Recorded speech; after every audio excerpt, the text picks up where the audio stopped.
ടീച്ചറെ, ഞാൻ സ്കൂൾക്ക് പോകുമ്പോൾ ഒരു കണ്ണ് കാണാത്ത ആള് റോഡ് മുറിച്ചടക്കാൻ നോക്കുന്നുണ്ടായിരുന്നു. അപ്പോൾ ആൾക്ക് റോഡ് മുറിച്ചടക്കാൻ പറ്റുന്നുണ്ടായിരുന്നില്ല, കുറേ വണ്ടി പോവായിരുന്നു.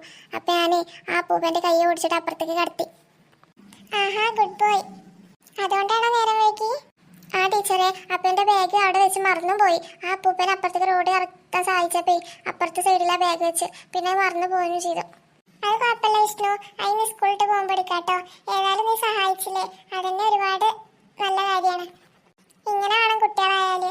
ഒരാളവിടെ സുഖമില്ലാതിരിക്കുമ്പോഴോ ആൾക്ക് റോഡ് മുറിച്ചെടുക്കാൻ പറ്റാത്തുമ്പോഴോ നമ്മൾ സഹായിക്കണം കേട്ടോ. സഹായിക്കാം ടീച്ചർ. നശിപ്പിച്ച് എന്ന സീറ്റിൽ പോയിരുന്നോളൂ കേട്ടോ. അങ്ങോട്ട് നീങ്ങാ പോ. അപ്പൊ നിങ്ങൾ എല്ലാരും കേട്ടില്ലേ വിഷ്ണു പറഞ്ഞത്? അങ്ങനെയാണ് ചെയ്യാട്ടോ. നമ്മൾ ഈ റോട്ടില് അല്ലെങ്കിൽ കാലൊടിഞ്ഞിരിക്കുന്ന ആൾക്കാരൊക്കെ ഉണ്ടാവുമല്ലോ റോട്ടില്, അവർക്ക് നമ്മൾ എന്തെങ്കിലും ഒരു സഹായം കൊടുക്കുകയാണെങ്കിൽ അവർക്ക് അന്നത്തെ ഭക്ഷണം കഴിക്കാനെങ്കിലും പൈസ കിട്ടും. അപ്പൊ എല്ലാരും അങ്ങനത്തെ ആൾക്കാരെ സഹായിക്കണം കേട്ടോ. പിന്നെ റോഡ് മുറിച്ച് കിടക്കാൻ വയ്ക്കാത്തവർക്ക് നമുക്ക് വയ്ക്കൂലെങ്കിൽ നമ്മളെ അച്ഛനും അമ്മയും ഒപ്പം ഉണ്ടെങ്കിൽ